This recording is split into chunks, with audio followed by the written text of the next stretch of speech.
Hello everyone and welcome back. In today's video, I'm going to show you how to use bullets in Google Docs step by step. Bullet lists are a great way to organize information, create checklists, and make your documents easier to read. So let's get started. First, open Google Docs on your computer. Open an existing document or create a new one. Next, place your cursor where you want to insert a bulleted list. In the toolbar at the top of the page, click the bulleted list icon. Google Docs will immediately create the first bullet point.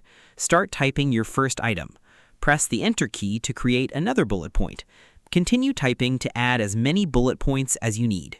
If you'd like to change the bullet style, click the drop-down arrow next to the bulleted list icon. Then choose the bullet style you prefer. To create a sub-bullet, press the Tab key on your keyboard. This indents the bullet and creates a nested list. To return to the main bullet level, press Shift-Tab. If you want to remove the bullets, select the list and click the bulleted list icon again.